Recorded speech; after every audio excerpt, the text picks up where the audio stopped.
You might be aware Aquaman 2 came out and Amber Heard's role was cut down. Last I heard, it did 338 million, which is not so great considering they needed about 400 million to break even, let alone make profit.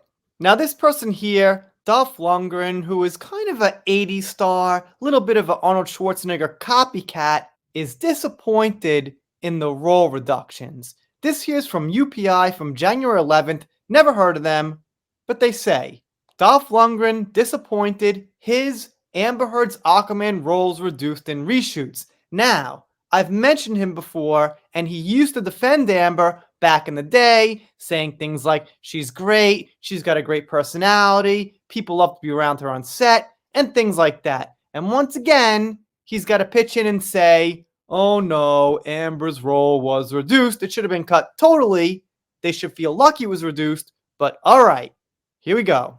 Dolph Lundgren confirmed Thursday that his and Amber Heard's roles in Aquaman 2 and the Lost Kingdom were reduced after reshoots. The film opened on December 22nd after several postponements. My opinion is that I thought the original script was great, Lundgren told UPI in a Zoom interview for his new movie, Wanted Man, which no one will see either. I was a bigger part of it, and Amber Heard was a bigger part of it.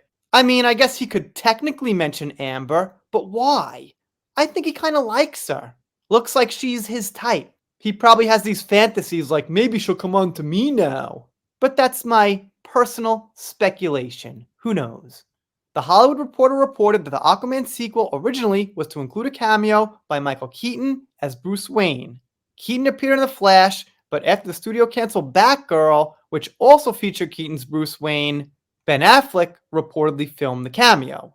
Jason Momoa, who portrayed Aquaman, posted a picture of him and Affleck together in the production offices on Instagram. Busted on set, all great things coming Aquaman 2, Momoa wrote, but ultimately no Batman actor appears in the final cut.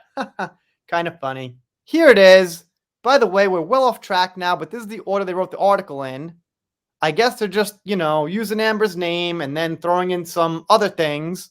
Reunited Bruce and Arthur. Love You and Miss You Ben Warner Bros. Studio Tours just explored the backlot all right. Busted on set, all great things coming, Aquaman 2, all my aloha. Didn't happen. The movie didn't do so great.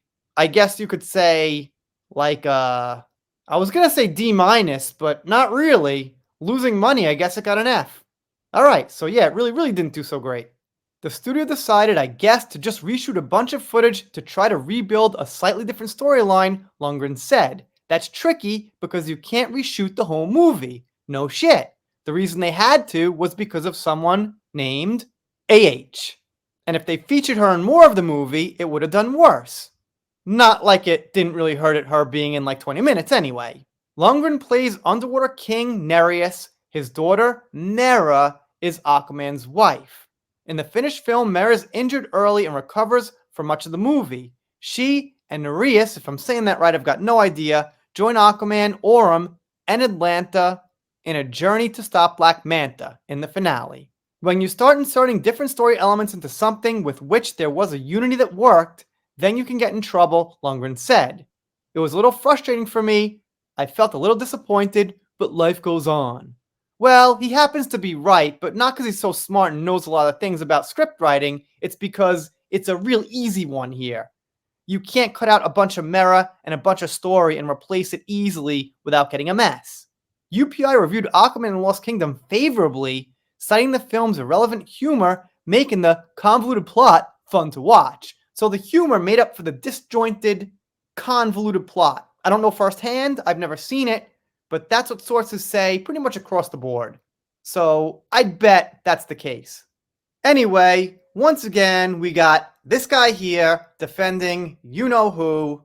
It's not a great look for me personally. If I were him, I would have just stuck to my own concerns about my own character and left that alone. Anyway, let me know what you think in the comments.